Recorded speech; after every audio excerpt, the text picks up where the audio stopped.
దిల్ రాజు ఇంట్లో income tax raid అయితే జరిగింది బియా. ఆ రైడ్‌లో అసలు ఏం తేలింది? దిల్ రాజు 2025 నుండి వేటా స్టార్ట్ చేస్తా అని చెప్పాడు. అసలు ఎందుకు అలా చెప్పాడు? దిల్ రాజు గారు ఇప్పటిదాకా ప్రెస్ మీట్‌లో ఇంత కాన్ఫిడెంట్‌తో ఎప్పుడు మాట్లాడలేదు. ఇప్పుడు ఎందుకు మాట్లాడాడు? దాని గురించి ఫుల్ క్లారిటీగా అయితే మాట్లాడుకుందాం. ఇక పాయింట్ టు పాయింట్ మాట్లాడుకునే ప్రయత్నం అయితే చేద్దాం. First of all Dil Raju ఇంట్లో ఇన్కమ్ ట్యాక్స్ రైడ్ అయితే జరిగింది. ఆ రైడ్ దాదాపు 3 రోజుల పాటు అయితే జరిగింది. ఆ రైడ్‌లో దాదాపు చాలా క్వెషన్స్ అయితే వేశారంట దిల్ రాజు గారిని. అదే కాకుండా హోమ్ అరెస్ట్ అయితే చేశారంట. ఎందుకు అలా చేశారు అంటే వాళ్ళకి కొన్ని ప్రొసీజర్స్ అయితే ఉంటాయి. ఇన్కమ్ ట్యాక్స్ వాళ్ళకి. దిల్ రాజు గారి ఇంట్లో 5 lakhs మాత్రమే దొరికాయంట. అలాగే శిరీష్ ఇంట్లో 5 lakhs, అదే కాకుండా తన డాటర్ ఇంట్లో 6 lakhs, అలాగే తన ఆఫీస్‌లో అనమాట 2.5 lakhs అయితే దొరికాయంట. ఓవరాల్‌గా 20 lakhs మాత్రమే దొరికాయంట దిల్ రాజు గారి దగ్గర.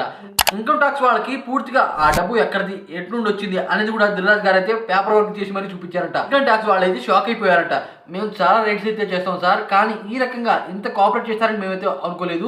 అదే కాకుండా మీ లెక్క ఇంత క్లారిటీగా ఉంటుందని మేమైతే ఎక్స్పెక్ట్ చేయలేదు సార్ అని ఇన్కమ్ ట్యాక్స్ వాళ్ళైతే అన్నారంట బియ్య. దిల్ రాజు గారి ఇంట్లో ఇదివరకటే ఇన్కమ్ ట్యాక్స్ రైడ్ అయితే జరిగిందంట 2008లో, మళ్ళీ 2025లో 2 సార్లు అయితే జరిగింది. ఆయనకేం కొత్త కాదు, అన్ని రకాలుగా అనమాట ఆయన పూర్తిగా లెక్కలైతే చూపించారంట. అదే కాకుండా చాలా ప్రాపర్టీస్ కూడా కొనలేదంట దిల్ రాజు గారు.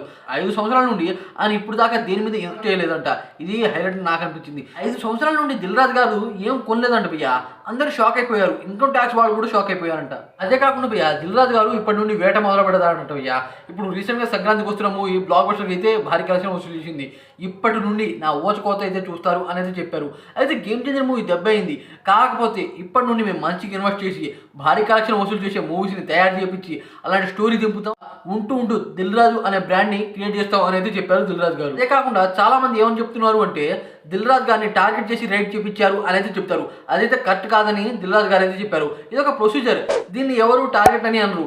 వాళ్ళు ఇన్కమ్ ట్యాక్స్ వాళ్ళు వస్తారు, చూసి వెళ్ళిపోతారు అంతే అని చెప్పారు. అదే కాకుండా ఆయన కాన్ఫిడెంట్తో అయితే ఉన్నారు బియ్య. అసలు నా దగ్గర ఏం దొరకలేదు, నేను పూర్తిగా ప్రిపేర్ అయ్యే ఉన్నాను, నా మీద ఎప్పుడు వచ్చినా సరే నేను ఇలాగే ఉంటాను అనేది చెప్పారు. అదే కాకుండా థర్డ్ నా మళ్ళీ పిలిచారంట దిల్ రాజు గారిని. ఓవరాల్గా ఈ ప్రెస్ మీట్ మాత్రం 25 minutes అయితే జరిగింది భయ్య. చాలా మందిని అయితే పిలిచారు. అదే రకంగా ఇంకో విషయం ఏమని చెప్పారు అంటే ఇప్పటి నుండి ఫేక్ పోస్టులు అయితే ఉంటాయిగా, వాటి గురించి ఇండస్ట్రీ మొత్తం కలిసి మాట్లాడతాం, అప్పటి నుండి ఫేక్ పోస్టులు అయితే రావు అనేది చెప్పారు. అది ఇండస్ట్రీ మొత్తం చెప్తారంట, దిల్ రాజు గారు ఒకళ్ళే చెప్పలేరంట. దీని గురించి కూడా దిల్ రాజు గారు అయితే క్లారిటీ ఇచ్చారు భయ్య. దిల్ రాజు గారి మదర్కి హార్ట్ అటాక్ అని చెప్పారు, అది ఫేక్ అంట. ఏంటంటే కొద్దిగా కోల్డ్ వల్ల ఆమెకి కొద్దిగా హెల్త్ ఇష్యూ అయితే వచ్చిందంట, ఇప్పుడు సరి అయిపోయిందంట. దీన్ని కూడా హార్ట్ అటాక్ అని చెప్పారు. దిల్ రాజు గారిని అరెస్ట్ చేస్తున్నారని చెప్పారు, ఏదేదో చెప్పారు. అది మొత్తం ఫేక్ అంట. దిల్ రాజు గారు అయితే క్లారిటీ ఇచ్చారు భయ్య. ఇప్పటి నుండి దిల్ రాజు గారు 2.0 చూస్తారని చెప్పారు. అయితే భయ్య ఈ ప్రెస్ మీట్ మీరు ఒకవేళ చూసుంటే మీకేమనిపించింది? అదే కాకుండా ఈ వీడియో మీకు ఎలా అనిపించిందో కామెంట్ చేయండి. ఈ వీడియోకి లైక్ చేయండి ఫ్రెండ్స్.